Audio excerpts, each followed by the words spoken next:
Hello आना, very good morning to all. कैसे हैं भाई आप सब, एक बार जल्दी से बताएंगे और शुरू करते हैं आज के इस टॉपिक को। नाम है सेल ऑर्गेनल्स का, यानी कोशिका के अलग अलग अंगों का। सो आई होप कि सभी को ऑडियो वीडियो क्लियरली आ रहा होगा। नमस्कार, गुड मॉर्निंग। एंड कल तक हमने सेल का इंट्रोडक्शन पढ़ लिया था कि सेल की खोज किसने की थी, डेड सेल क्या था, लिविंग सेल क्या था, और इसी के साथ सेल की थ्योरी किसने दी थी। और छोटा सा एक पार्ट हमारा यूनिसेल्युलर और मल्टी सेल्युलर का भी हमने देखा था। आज सेल ऑर्गेनल्स को जानने से पहले बात करेंगे कि आपके प्रोकैरियोटिक और यूकैरियोटिक सेल किसे कहा जाता है, यानी सेल के वापस से दो भाग जो हम देखते हैं कि भाई सेल प्रोकैरियोटिक भी हो सकता है और यूकैरियोटिक भी हो सकता है। या मैं बात करूंगी जो जीव हैं उनके अंदर कुछ इस प्रकार की कोशिकाएं भी नजर आती हैं। तो चलिए शुरू करें, एक बार फटाफट से बता देंगे ऑडियो वीडियो सबको क्लियर आ रहा है। ऑल राइट, सभी को नमस्कार, गुड मॉर्निंग। चलिए भाई, तो देखिए हमने इस सेल की जो बात की थी, नॉर्मली जो हम यूजुअल सेल एक देखते हैं ना, वो हमें नजर आता है कुछ इस प्रकार से कि मैम मेरे पास एक कंप्लीट सेल है जिसमें हम प्लांट और एनिमल की बात करेंगे। ये कोशिका अंदर से केंद्रक को लिए बैठी होती है जो इसका मुखिया होता है, जिसके अंदर सारे काम भाग कंट्रोल किए जाते हैं। ठीक है, इसी के साथ इसके बराबर में कुछ अंतःप्रद्वी जालिकाएं लगी होती हैं। साथ में कुछ आपके एनर्जी देने के लिए माइटोकॉन्ड्रिया यहाँ पर उपस्थित होते हैं। कुछ चपटी सी गोल्गी बॉडी दिखाई देती है। मतलब ये सब जो हम भाग बना रहे हैं ना, ये क्या है? ये सब हमारा एक कंप्लीट डेवलप्ड सेल है, एक मैच्योर सेल है। ये सब साइटोप्लाज्म में तैर रहे होंगे, एक लिक्विड के अंदर तैर रहे होंगे। ये जो सेल हम पढ़ने जाएंगे अभी आगे, इसमें प्लांट का सेल, एनिमल का सेल, ये आपके मैच्योर सेल होते हैं। मैच्योर का मतलब क्या है कि मैम देखिए, ये एडवांस्ड हैं, ये पूरी तरह से विकसित हो चुके हैं, ये डेवलप्ड हो चुके हैं। इनके अंदर बहुत सारे फीचर्स ऐसे हैं जो आपको एक डेवलप्ड सेल के अंदर दिखाई देते हैं। बट जब ये डेवलप नहीं हुआ था उस समय पर मान के चलो कि एक ऐसा सेल आया था जिसमें थोड़े बहुत कोशिकांग थे, बाकी पूर्ण रूप से वो नहीं बना था। ठीक है, इसी सेल के अंदर हम प्रोकैरियोटिक का नाम देते हैं। यानी एक ऐसा सेल, देखिए जैसे आप ये मान सकते हैं जिसके अंदर एक बीच में जितना भी आनुवांशिक पदार्थ है वो आपका कुछ बिखरा हुआ सा नजर आ रहा है। इसके ऊपर कोई पूर्ण रूप से जितने भी, जैसे इसमें माइटोकॉन्ड्रिया दिख रहा है, गोल्गी बॉडी दिख रही है, ये सब चीजें कुछ भी यहाँ पर नहीं होती हैं।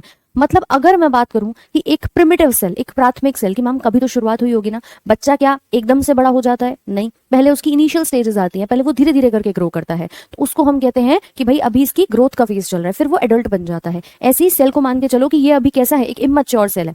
इस सेल को कहा जाता है प्रोकैरियोटिक। प्रोकैरियोटिक का मतलब क्या होता है? प्रो मतलब मैम प्राथमिक, जो पहले आया, जिसका डेवलपमेंट स्टार्टिंग में हुआ, शुरू में हुआ और पूरी तरह से मैच्योर नहीं है। कैरियो वर्ड कहीं पर भी आता है, आप बता सकते हैं ये केंद्रक के लिए आता है, यानी नाभिक के लिए आता है। तो मैं सिंपल भाषा में नहीं कह सकती कि मैम ये एक बेसिक सेल है, एक प्रोकैरियोटिक सेल है, एक प्रिमिटिव सेल है। बोलो भाई जल्दी से बताओ। प्रो का मतलब मैं लिख सकती हूँ प्राथमिक, जो पहले आया होगा, फिर धीरे धीरे इसमें डेवलपमेंट्स हुई है, मैच्योर हुआ और ऐसा बना लिया। इसको कहा जाता है एक यूकैरियोटिक सेल। यू का मतलब होता है ट्रू, यानी सच्चा, और कैरियो मतलब न्यूक्लियस। इसके पास आप देखोगे तो एक पूर्ण रूप से न्यूक्लियस जो है वो उपस्थित है, जिसके अंदर डीएनए उपस्थित होता है। यहाँ कोई न्यूक्लियस नहीं है, यहाँ ये डीएनए का भाग या जो आनुवांशिक पदार्थ है वो आपका बिखरा हुआ नजर आ रहा है। संजना, सेल के अध्ययन को कहते हैं साइटोलॉजी, जिसको आप नाम देते हो सेल बायोलॉजी के नाम से भी, यानी कोशिका विज्ञान के नाम से भी। ठीक है, तो आप चाहो तो इस डायग्राम को बना सकते हो, एक प्रोकैरियोटिक और एक यूकैरियोटिक। इसमें जो भी चीजें होंगी वो कम होंगी, इमैच्योर होंगी, और यूकैरियोटिक में फुल्ली डेवलप्ड यहाँ पर होंगी। ठीक है, अनिल कुमार, प्रैक्टिस शीट आपकी चैप्टर खत्म हो जाने दो, उसके बाद मिल जाएगी। जरा इसको देख लो और फटाफट से इसके बारे में भी हम नोट कर लेते हैं। कुछ ये फीचर्स आपको दिखाई देते हैं, जैसे न्यूक्लियस तो होगा लेकिन मेम्ब्रेन नहीं होगी उसके ऊपर, तो आप बता सकते हैं it lacks a membrane bound nucleus. झिल्ली बाधित केंद्रक यहाँ पर नहीं होता। इसका डीएनए कैसा होता है? गोलाकार का होता है। इस टाइप का देखो डीएनए दिखाई देता है। वैसे डीएनए हमारा कैसा होता है? ऐसे डबल हेलिक्स में, आपने देखा होगा। कुछ हिस्टोन के प्रोटीन होते हैं वो यहाँ पर नहीं होते। इंटरनल स्ट्रक्चर्स के पास सेल मेम्ब्रेन नहीं होती, कुछ में होती है, और यहाँ पर राइबोसोम्स उपस्थित होते हैं। ब्रैकेट में लिखना 70S टाइप का। राइबोसोम्स एक स्पेशल फीचर है। अभी आप इसको लिख लीजिए, फिर हम एक एक करके सारे कोशिकांगों को पढ़ेंगे तो आपको और भी ज्यादा यहाँ पर क्लियर हो जाएगा। राइट, एक बार जरा इसको फटाफट से नोट करो।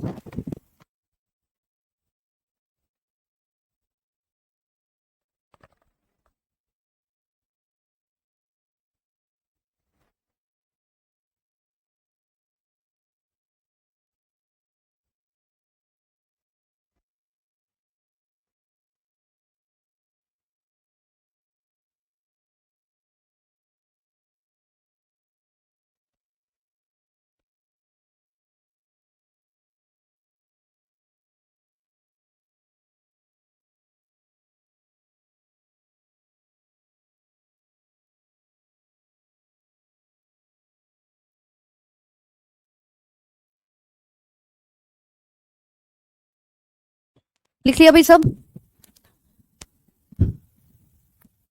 डायग्राम बना लो, कोई बात नहीं।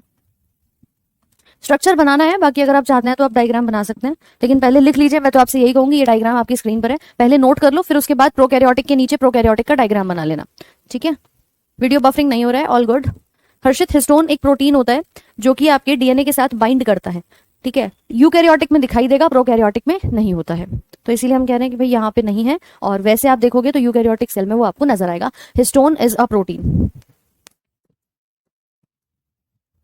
हिस्टोन के नाम से गोल गोल सा सर्कुलर प्रोटीन आपको दिखाई देता है। लिखिए इसको।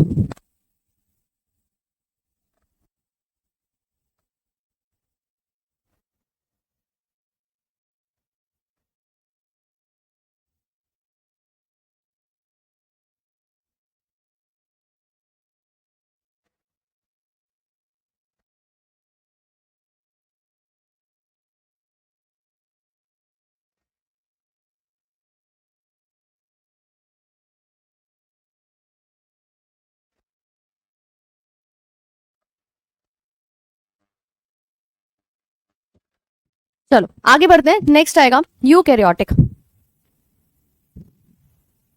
देखो पिंकी, बात किया ना कि अभी ये वाला जो पार्ट है, जब हम पूरे सारे कोशिकांग पढ़ लेंगे ना तो और अच्छे से क्लियर हो जाएगा, क्योंकि अभी आपने ऑर्गेनल्स नहीं पढ़े हैं, इसलिए आपको लग रहा होगा कि मैम ये कहाँ से नाम आ गया, डीएनए क्या है, हिस्टोन क्या है ना। इसीलिए अभी एक एक करके हम यहाँ पर हर एक पार्ट को समझेंगे कि क्या डीएनए है, क्या सेल मेम्ब्रेन है, किस प्रकार से आपके बॉडी के अंदर क्या पार्ट रहता है। बेसिकली अगर हम डीएनए की बात करें तो डीएनए आपके बॉडी में अनुवांशिक पदार्थ है, जिसके माध्यम से एक पीढ़ी से दूसरी पीढ़ी में आपके जो गुण होते हैं वो माता पिता से स्थानांतरित होते हैं। जैसे कहते हैं ना कि मम्मी के जैसा आपके बॉडी की हाइट है, आपका फेस मम्मी जैसा दिख रहा है, आपकी शक्ल मम्मी जैसी है, आपकी आवाज मम्मी जैसी है, पापा जैसी है, तो माता पिता से जो भी गुण आते हैं वो अनुवांशिकी के माध्यम से डीएनए लेकर के आता है, तो वो हमारा अनुवांशिक पदार्थ कहा जाता है। थर्ड पॉइंट कह रहा है कि कुछ आंतरिक ऐसे कोशिकांग होंगे, जैसे कि आपका माइटोकॉन्ड्रिया है, न्यूक्लियस है, गोल्गी बॉडी है, जिनके पास कोशिका की एक मेम्ब्रेन, एक झिल्ली होती है, वरना नहीं होती है।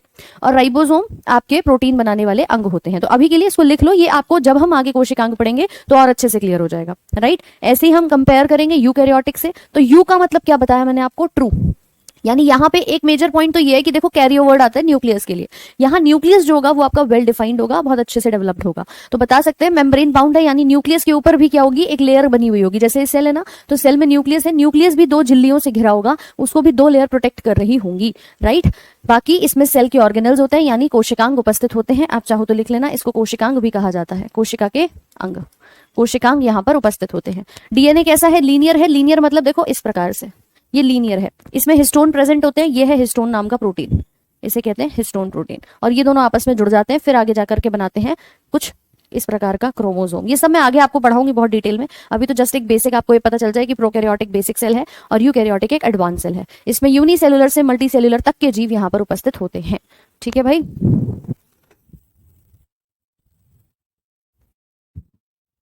नोट कर लीजिए इसको, उसके बाद नेक्स्ट आप इसका कंपैरेटिव एक डायग्राम ड्रॉ कर सकते हैं।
ठीक है, नेक्स्ट एक डायग्राम इसका ड्रॉ कर सकते हैं,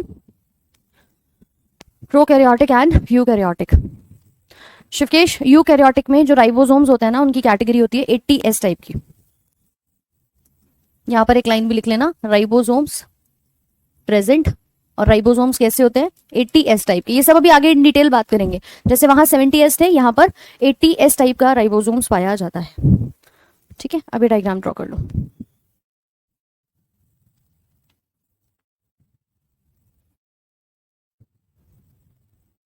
बताइए निशा क्या हुआ।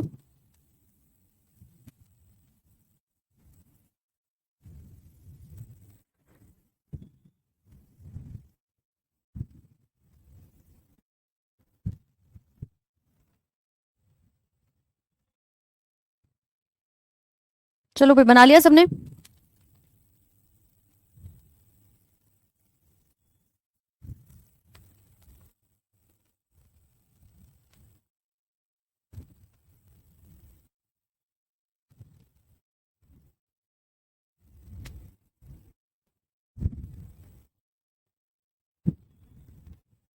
कोई बात नहीं, अब एक एक करके कोशिकांग समझ लो, फिर सारे टॉपिक तुम क्लियर हो जाएंगे यहाँ पे।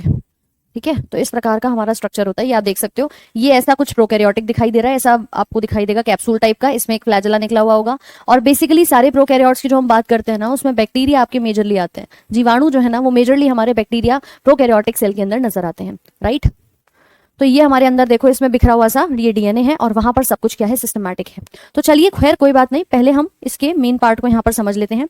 कल हमने सेल ऑर्गेनल्स की तो बात की थी, और इसी के साथ आप बता सकते हैं कि जो सेल ऑर्गेनल्स होते हैं, मतलब ऑर्गेनल्स क्या है मैम, सेल के अंदर बैठे हुए कोशिकांग। जो कोशिका हमने ढूंढी, रॉबर्ट हुक ने डिस्कवर की, एंटनी वैन लीeuwenhoek ने करी, उसके बाद इसकी सेल थ्योरी आई। इसके अंदर कितने कोशिकांग हैं, इन सभी चीजों को देखना, ये सेल के ऑर्गेनल्स कहा जाता है, यानी कोशिका के अंग कहा जाता है। तो आप बता सकते हैं सेल ऑर्गेनल क्या है। सेल ऑर्गेनल एक टाइनी सेल्यूलर स्ट्रक्चर होता है जो आपके सारे विधियों को कर रहा है कि भाई मैम एक घर है, सेल क्या है, एक घर है, घर के अंदर मेंबर्स हैं, मेंबर्स ही तो सारे काम करते हैं। आप ये थोड़ी कहोगे पूरा घर जो है वो काम कर रहा है, नहीं। आप अगर बात करेंगे कि अगर आपके सेल के अंदर बैठे हुए जो कोशिकांग हैं, जैसे घर के सदस्य काम करते हैं, वैसे ही सेल के अंदर बैठे हुए उसके अंग काम कर रहे होते हैं। आप कहते हो ना ओवरऑल आपकी बॉडी काम कर रही है, बट बॉडी में कौन काम कर रहा है, आपके ऑर्गन्स काम कर रहे हैं, आपके विभिन्न अंग काम यहाँ पर कर रहे हैं। ठीक है, तो आप बता सकते हैं कि सेल ऑर्गेनल यानी कोशिकांग एक छोटी सेल्यूलर संरचना है जो सेल में विशिष्ट काम को करती है। साथ में ये कहाँ उपस्थित होती है, तो ये जितने भी सेल के ऑर्गेनल्स हैं, हमारे एक सेल के अंदर बैठा हुआ होता है द्रव्य, यहाँ पूरा एक लिक्विड भरा हुआ होता है, और इस लिक्विड के अंदर सारे जितने भी न्यूक्लियस हो, इसके बराबर में एक जाल लगा दो, मतलब जितने भी आपको कोशिका के अंग दिखाई देंगे वो इस सेल के द्रव्य के अंदर बैठे होंगे। इस द्रव्य को क्या कहते हैं, प्रोटोप्लाज्म का नाम देते हैं, या इसको हम कहते हैं साइटोप्लाज्म के नाम से। ठीक है, ये वही वाला द्रव्य है जो आपको अंदर की तरफ दिख रहा है। और इसी आधार पे आप कह सकते हो मॉडर्न सेल बायोलॉजी, जिसमें आप सब कुछ स्ट्रक्चर फंक्शन पढ़ते हैं, इसके जनक कौन है, जॉर्ज पैलेट को कहा जाता है। ठीक है, हाँ, ये सेल के अंदर बैठे हुए भाग हैं आपके। ठीक है, दिखाई दे रहा है सभी को, लिख लीजिए एक बार।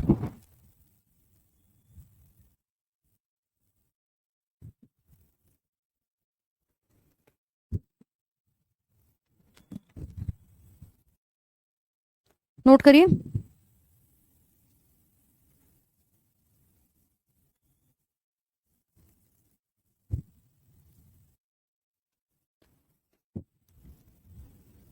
लोकेश, वो भी हो जाएगी आपकी। ठीक है, सर आपको अपडेट कर देंगे कि अब से शुरू होगी, आपको बता देंगे। इसको प्रोटोप्लाज्म या साइटोप्लाज्म के नाम से जानते हैं। हिंदी में बात करूं तो कोशिका का द्रव्य भी इसको कहा जाता है। ठीक है भाई, कोशिका का द्रव्य इसको कहा जाता है, नोट करिए।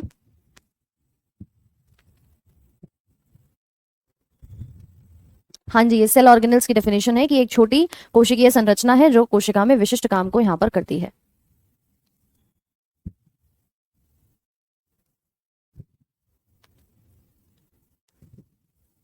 क्या हो गया लोकेश, कैसे इतनी प्रॉब्लम लेके बैठे हो। क्लियर। चलो अब बात करते हैं कि मैम आपने दो नाम लिखे हैं, एक प्रोटोप्लाज्म और एक साइटोप्लाज्म, इसमें क्या अंतर है, क्या ये दोनों समान है, क्या ये दोनों अलग अलग होंगे, अभी इसके ऊपर भी हम चर्चा करेंगे।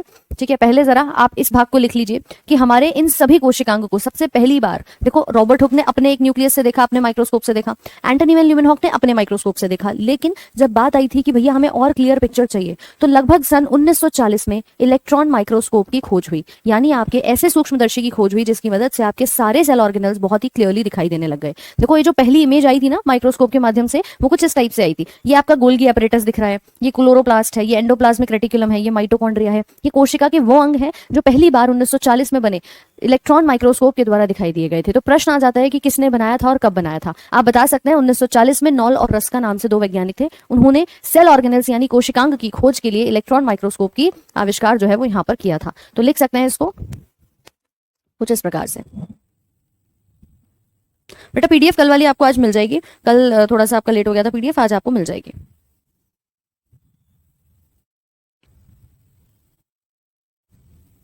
ठीक है,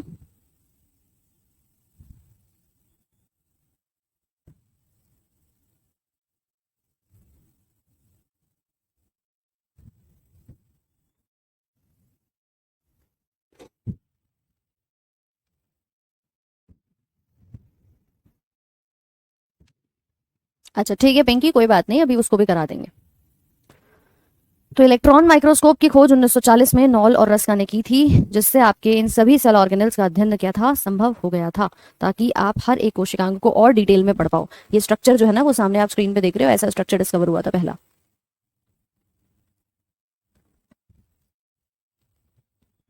नहीं पेंटिंग नहीं बनानी है इसकी, है ना, पेंटिंग बनाने मत बैठ जाना। चलिए अब देखिए, ये हमारे पास क्या है, एक सेल है।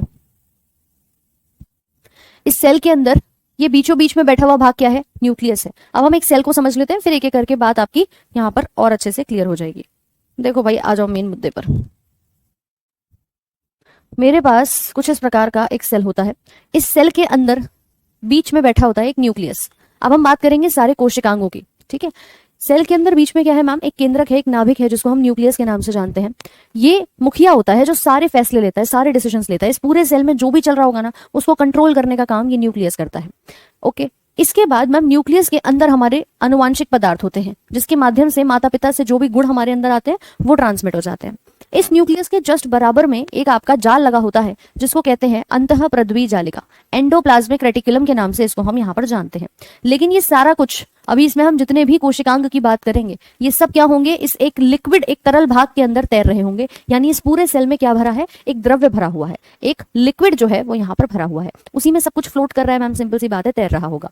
ठीक है, न्यूक्लियस बन गया, एंडोप्लाज्मिक रेटिकुलम बन गया। इसके अलावा यहाँ आपके कुछ चपटी सी ऐसे झिल्लियां लगी होती है, जिसको हम गोल्गी बॉडी कहते हैं। इसके अलावा भी देखिए तो हमारे पास यहाँ पर क्या पाया जाता है, माइटोकॉन्ड्रिया पाए जाते हैं। कुछ होते हैं छोटे छोटे से राइबोसोम्स और लाइजोसोम्स के नाम से। मतलब इसके अंदर जितने भी डिफरेंट अंग होंगे, उनको हम नाम देते हैं कोशिका के अंग। बोलिए समझ में आ रही है कि नहीं आ रही है, फटाफट से बताओ। हाँ भाई, ठीक है। ये सेल कैसा है मैम, ये एक एनिमल का सेल है, एक जंतु की कोशिका है ये। आपने कैसे पहचाना कि मैडम ये एक एनिमल का सेल है? इस एनिमल के सेल में सिर्फ बाहर की तरफ क्या लगी है, एक सिंगल लेयर लगी है। अच्छा, अगर मुझे प्लांट का सेल दिखाई दे जाए तो मैं क्या करूंगी? तो भाई देखो, प्लांट के सेल में ना दो लेयर लगी होती है और कुछ इस प्रकार का नजर आता है, एक और एक लेयर इसके बाहर और लगी होगी, जो बाहर से प्रोटेक्ट कर रही होती है। यानी यहाँ पर बाहर की तरफ क्या है, एक सेल वॉल मौजूद है, और अंदर की तरफ तो यहाँ पर भी थी और यहाँ पर भी थी, जिसको हमने नाम दिया था सेल की मेम्ब्रेन। ठीक है, साथ में इसमें भी वही सेम चीज होगी भैया, न्यूक्लियस होगा, अंतःप्रद्वी जालिका होगी, इसके अलावा आपके माइटोकॉन्ड्रिया होंगे, गोल्गी बॉडी होंगी, ये सब कुछ होगा। लेकिन इसमें एक सेल वॉल आपको अलग से दिखाई दे जाएगी। तो एक प्लांट और एनिमल में एक डिफरेंस आपको नजर आया कि भाई एनिमल के बाहर एक ही लेयर थी और प्लांट के बाहर दो लेयर दिखाई दे रही हैं। बोलो बात समझ आई कि नहीं आई, फटाफट से बताओ। तो ऐसा दिखता है एक प्लांट सेल और एक एनिमल सेल। क्लियर, सिंपल सी कहानी है। अब इसी चीज को हम पढ़ेंगे कि भाई बाहर से लेके अंदर तक, जैसे बाहर की तरफ एक मेम्ब्रेन है, यहाँ बाहर एक सेल वॉल है, इस बाहर से लेके अंदर तक कौन कौन से कोशिका के अंग हमारे सेल में मौजूद होते हैं। तो चलिए जरा हेडिंग डालते हैं सेल ऑर्गेनेल्स की। मतलब अगर आप देखेंगे ना, तो ये सारे के सारे सेल ऑर्गेनेल्स हैं, mitochondria, lysosome, endoplasmic reticulum, Golgi body, इन सबको हमें अभी डिटेल में यहाँ पर पढ़ना है, तो आप बता सकते हैं। ठीक है, ये कुछ इस प्रकार के इलैबोरेटेड आपको अलग अलग देखोगे तो दिखाई दे जाते हैं। आप सबसे पहले हेडिंग डाल लो एक सेल वॉल के बारे में। ये हैं आपके सेल के ऑर्गेनेल्स, कोशिकांग। कोशिकांग में पहला आया सेल वॉल, यानी कोशिका भित्ति। जैसा आपने देखा, ये कोशिका भित्ति किसके पास थी? प्लांट्स के पास थी, एनिमल्स के पास तो थी ही नहीं।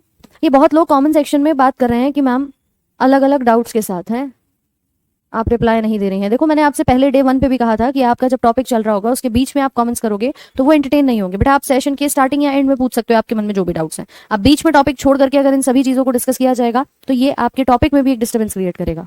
आपके जो डाउट्स हैं आई अंडरस्टैंड, लेकिन आप में से अगर कोई भी साथी ऐसा है जो आज पहली बार क्लास में जुड़ रहा है और उसके मन में डाउट्स हैं कि कौन ले सकता है एग्जाम में, कितने क्वेश्चंस आएंगे, क्लास कब होगी, पीडीएफ कहाँ मिलेगी, प्रैक्टिस शीट कहाँ मिलेगी, आप एक बार जाइए। इंट्रोडक्शन सेशन आपके लिए कराया गया था पहले आज जो आपका क्लास हुआ था, आप वहां पर जाकर के सारे डाउट्स को क्लियर कर सकते हैं। उसके बाद आप अपने इस सेल के टॉपिक को शुरू कर लेना। डेफिनेटली आज सेल का सेकंड पार्ट है, तो हमने कल एक पार्ट इसका कर लिया है जिसकी वीडियो आपकी अपलोडेड सेक्शन में जा चुकी है और आपको उसकी पीडीएफ भी आज अपलोड करा दी जाएगी।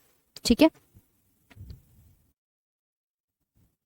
एनसीईआरटी बुक पढ़ना जरूरी है क्या? आपको पहले ही कहा था कौन सी किताब पढ़नी है, कहाँ से पढ़ना है, क्या नोट्स बनाने हैं। आप यहाँ से पढ़ रहे हैं, आपको नोट्स बनवाए जा रहे हैं, दे आर इनफ, आपको अलग से नहीं पढ़ना है।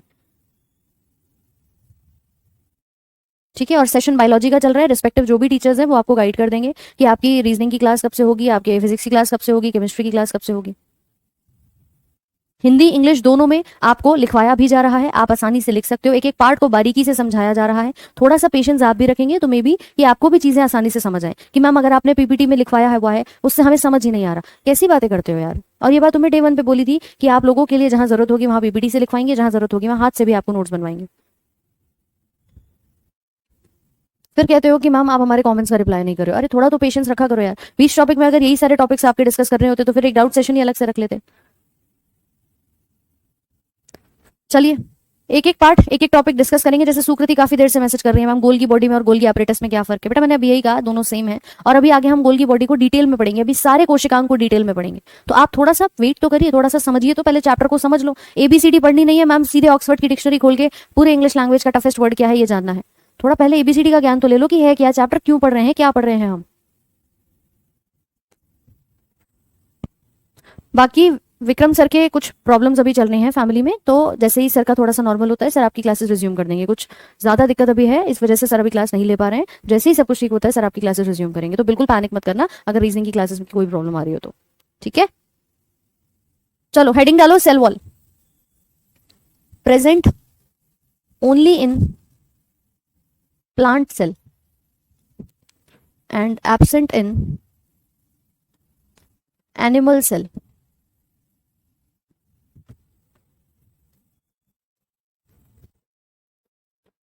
यह पादप कोशिका में उपस्थित है व जंतु कोशिका में अनुपस्थित। कई बार प्रश्न आया है सेल वॉल क्या एनिमल्स में है, तो आप बता देंगे नहीं है, it is the outer layer.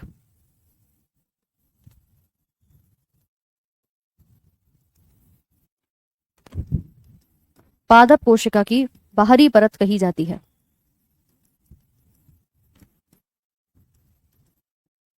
अच्छा साथ में हमारे पास जो सेल वॉल होती है वो किससे मिलकर के बनी है ये भी आप बता सकते हो अगर आपसे पूछा जाए। जैसे सबसे पहले ए पॉइंट डाल के लिखना, प्लांट्स में, पादप में, पादप में बनी होती है सेल्यूलोज की, सेल्यूलोज की। और ये क्वेश्चन आपके प्रीलिम्स और मेंस दोनों के लेवल पर पूछा जा चुका है कि भैया प्लांट की जो सेल वॉल है वो आपकी किससे मिलकर बनी है। सीजीएल का एग्जाम है, एनटीपीसी का है, बिहार का है, हर एग्जाम में पूछी जा चुकी है, बड़े से बड़े छोटे से छोटे। ठीक है। इसके अलावा देखो कहाँ होगी, मैंने कहा एनिमल्स में तो नहीं है, सिर्फ प्लांट्स में। प्लांट्स के अलावा आपके ये पाई जाती है बैक्टीरिया में, जो हमारे जीवाणु होते हैं। और जीवाणु में किससे मिलकर बनती है आप बताएंगे, पेप्टाइडो ग्लाइकन प्लस म्यूरिन से। अब ये दोनों पदार्थ क्या है, पेप्टाइडो ग्लाइकन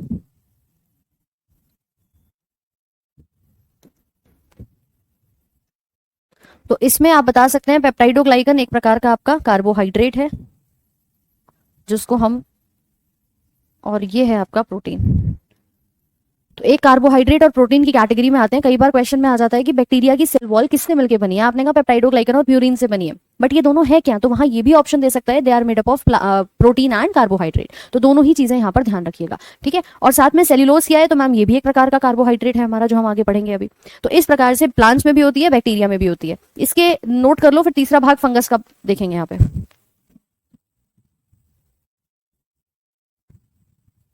इसको लिख लो, फिर थर्ड पार्ट फंगस का लिखेंगे।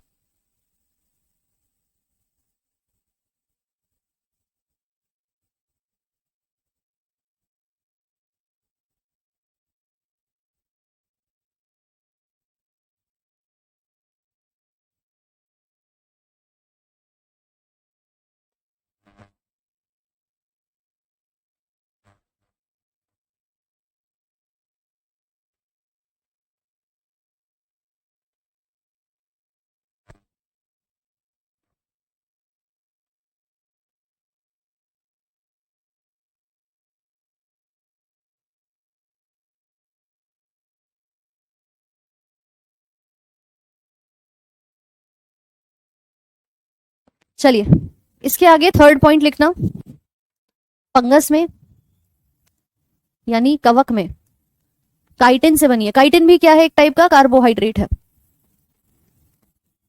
तो ये कहलाती है हमारी सेल वॉल। प्लांट्स के अंदर होती है खाली, तो प्लांट्स में आप देखोगे कुछ इस प्रकार का ये बाहरी स्ट्रक्चर आपको दिखाई देता है, और अंदर की तरफ जो लेयर होती है उसको हम नाम देते हैं प्लाज्मा मेम्ब्रेन का, जिसको आप सेल मेम्ब्रेन भी कहते हो।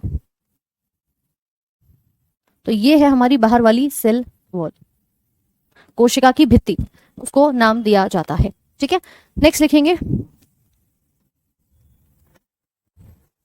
It is made of 3 layers. यह 3 परत से बनी होती है। 3 परत कौन सी होंगी, कहां से आएंगी? तो देखो हमें तो सिंपल एक झिल्ली तो दिख रही है कि बाहर से एक लेयर आपको दिखाई दे रही है, हमें तो सिर्फ एक पॉइंट दिखाई दे रहा है। ठीक है, लेकिन एक्चुअली में अगर आप देखेंगे तो ये है हमारे पास सेल की वॉल। देखो भाई ध्यान से, ये प्लांट का सेल है, इसमें ये जो बाहर वाली परत दिख रही है ना, अंदर तो सारा मटेरियल है ही है मैम, ये जो बाहर का हिस्सा आप देख पा रहे हो, ये हिस्सा, इसे कहते हैं सेल वॉल यानी कोशिका भित्ति। और ये खुद से 3 भागों में बटी है, मतलब इस एक लेयर के भी अंदर से कितने हैं, 3 पार्ट यहाँ पर होते हैं। सबको ऑडियो वीडियो क्लियरली आ रहा है ना? हाँ भाई, अब देखो बात यही है, कुछ लोग कह रहे हैं मैम टाइम क्यों दे रही हैं लिखने का, हम लोग पीडीएफ से नोट्स बनाते हैं। मैं आपसे यही कहूंगी, हम आपको साथ साथ में नोट्स बनवा रहे हैं तो साथ साथ में नोट्स बना लो। ठीक है, क्योंकि कई स्टूडेंट साथ में नोट्स बनाते हैं, क्लास के रनिंग नोट्स, अगर जो पीडीएफ से बनाते हैं तो वो आप अपनी पीडीएफ से बना सकते हैं। राइट, काइटिन जो है वो कार्बोहाइड्रेट है, काइटिन प्रोटीन नहीं है। ये देखो एक लेयर बाहर की है जिसको प्राइमरी वॉल कहते हैं, प्राइमरी मतलब प्राथमिक। फिर आती है अंदर वाली जिसको आप कहते हो सेकेंडरी वॉल, और एक बीच में पाई जाती है मध्य लेमिला के नाम से। यानी ये कितनी झिल्लियों से मिलकर बनी है, 3 लेयर से मिलकर एक सेल वॉल को हमने तैयार किया है, उसको कहते हैं सेल वॉल या कोशिका भित्ति। करेक्ट, आप कहते हो ना हम अपने घर की ही बात करें, चलो घर में आपने चौकीदार बिठा दिया, एक बाहर एक अंदर, मैंने कहा चलो चौकीदार भी नहीं बिठाया, तो आपके घर की एंट्री के 2 द्वार होते हैं, एक बाहर मेन गेट लगा होता है और फिर उसके बाद एक और अंदर की तरफ आपने गेट लगवाया हुआ है, ताकि आपके इन एंड आउट जो है वो आसानी से हो सके। तो आपके जो बाहर वाला मेन गेट होता है ना, जो चौकीदार बैठा होता है बाहर की तरफ, उसको माना जाता है सेल वॉल है, सबसे बाहर वाला हिस्सा ये नजर आता है। ठीक है, तो ये कितने लेयर से मिलकर बनी है, 3 से बनी है। देखो भाई, पहला है प्राइमरी वॉल,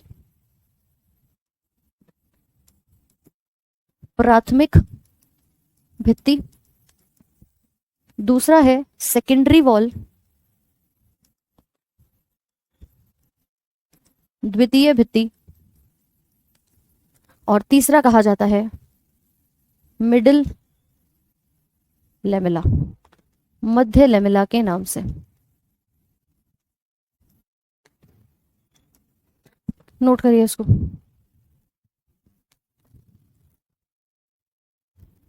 बेटा पीडीएफ सेल की अपलोड नहीं हुई है तो टेंशन लेने की बात नहीं है, आज अभी क्लास के तुरंत बाद पीडीएफ जो है वो आपको अपलोड करा दी जाएगी, है ना, घबराने की बात नहीं है मैम, बिल्कुल भी पैनिक नहीं करना है।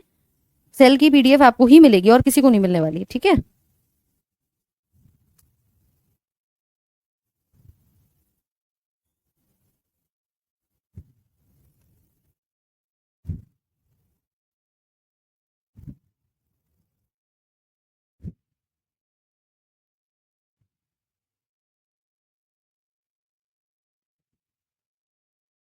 लिख लिया सभी ने? तो देखो ये सबसे बाहरी भाग आपका सेल वॉल का यहाँ पर इसीलिए कहा जाता है कि इसमें 3 मुख्य भाग आपके उपस्थित होते हैं, और मेनली याद रखना कि ये आपके प्लांट्स के अंदर मौजूद होती है, एनिमल्स में ये उपस्थित नहीं होती है।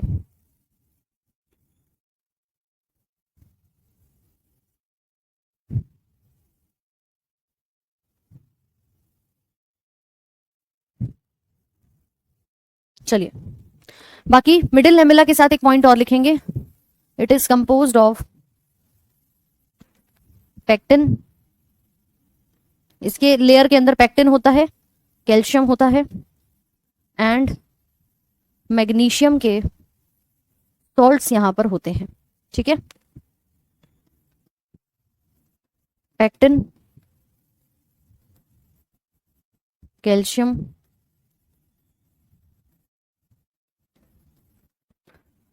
व मैग्नीशियम के लवण उपस्थित किसके अंदर होंगे, मध्य लेमिला के अंदर पाए जाते हैं।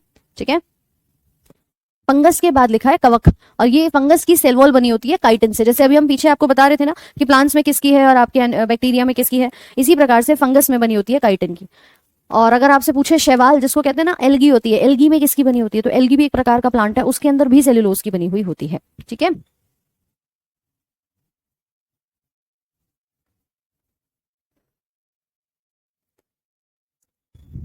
चलो बहुत बढ़िया। तो नेक्स्ट पॉइंट लिखिए जरा, cell wall protect the cell and act as a boundary of cell.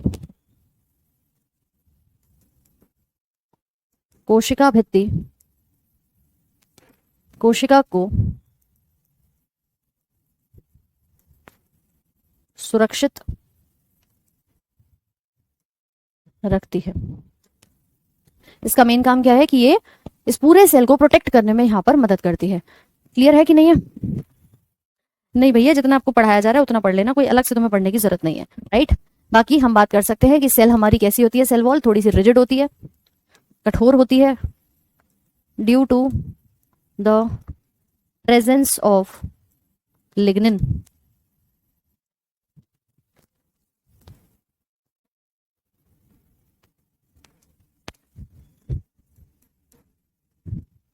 Lignin की उपस्थिति के कारण यह कठोर होती है।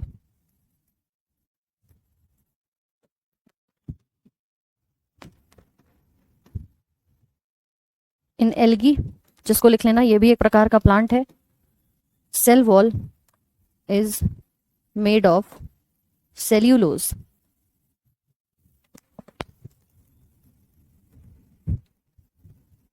शैवाल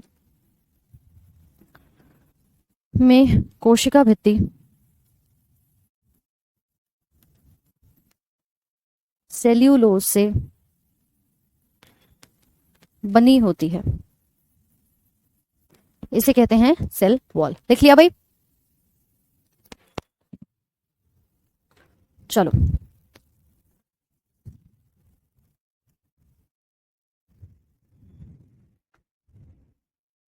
लिग्निन भी आपके सेल्यूलोज की तरह एक ऑर्गेनिक मटेरियल होता है, जिसको हम बात करते हैं पॉलीमर के रूप में है।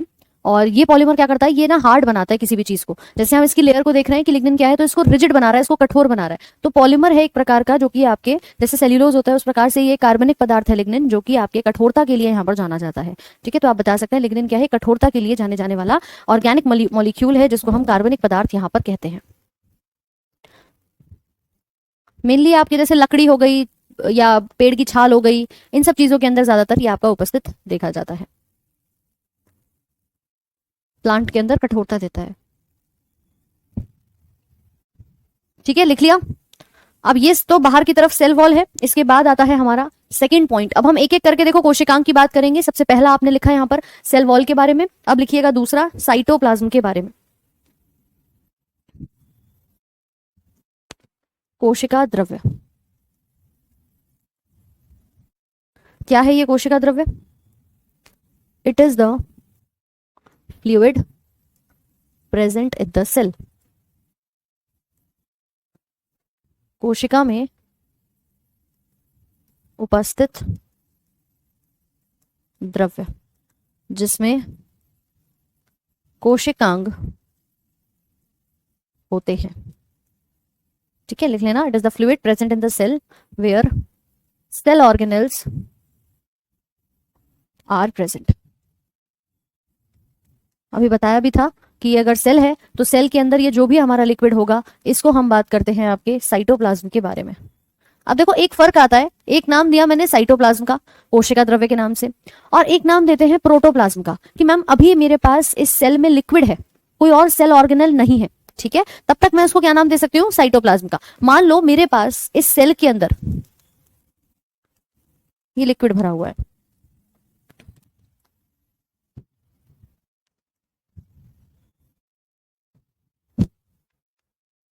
ठीक है, ये जो लिक्विड भरा हुआ है आपने इसे क्या नाम दिया? साइटोप्लाज्म का। अब मैंने क्या किया कि इस पूरे सेल के अंदर मैं क्या लेकर के आ जाऊंगी? देखो इधर ध्यान से, मैं यहाँ पर बीच में एक न्यूक्लियस बिठा दूंगी। क्या बिठा दिया? एक न्यूक्लियस मैंने यहाँ पर बिठा दिया। और जैसे ही न्यूक्लियस यहाँ पर आया ना, अब इस लिक्विड को मैं एक नाम और दे सकती हूँ कि अब ये आपका प्रोटोप्लाज्म कहलाया जा सकता है। लिक्विड ही होता है, ठीक है, लिक्विड पदार्थ होता है ये। अब मैं इसको क्या नाम दे सकती हूँ? प्रोटोप्लाज्म प्लाज्म का नाम भी दे सकती हूँ। एक्चुअली दोनों में अंतर कुछ नहीं है, बस होता क्या है कि जब आपके कोशिका के अंग सेल में आ जाते हैं तो वो इसको जीवित बना देते हैं, इसको लिविंग की कैरेक्टरिस्टिक्स में रख देते हैं, और वहां से ही हमारा नाम बदल जाता है, साइटोप्लाज्म से आ जाता है प्रोटोप्लाज्म। तो आप एक सिंपल डेफिनेशन भी लिख सकते हो कि साइटोप्लाज्म प्लस न्यूक्लियस बराबर क्या है, प्रोटोप्लाज्म। फटाफट से एक थम्स अप का साइन भेज दो कि यहां तक की सारी चीजें क्लियर हो गई हैं कि नहीं। कोशिका द्रव्य प्लस केंद्रक, जब ये दोनों मिल जाते हैं तो हम इसको नाम दे देते हैं प्रोटोप्लाज्म का। है दोनों सेम, है दोनों लिक्विड ही, कुछ ज्यादा अंतर नहीं है, बस हाँ मैडम उठा करके मैंने यहां पर रख दिया है। ओके, नहीं ऋतु शर्मा नहीं हुआ था।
बिल्कुल सही भाई, ठीक है। तो ये साइटोप्लाज्म है, लिक्विड है, नॉर्मली लिक्विड है, यहाँ पर कोई भी न्यूक्लियस वगैरह कोई और कोशिकांग नहीं है। जैसे ही आ जाएगा तो हम इसको प्रोटोप्लाज्म यहाँ पर कह देते हैं। तो इसी प्रकार से एक एक कोशिकांग को हमें यहाँ पर पढ़ना है। न्यूक्लियस ऐसा, हाँ कुछ केसेस में ऐसा होता है कि न्यूक्लियस जो है वो नहीं होता, जैसे कि हम बात करेंगे लाल रक्त कणिकाओं में जो आपके आरबीसी होते हैं ना, उसमें न्यूक्लियस नहीं होता है।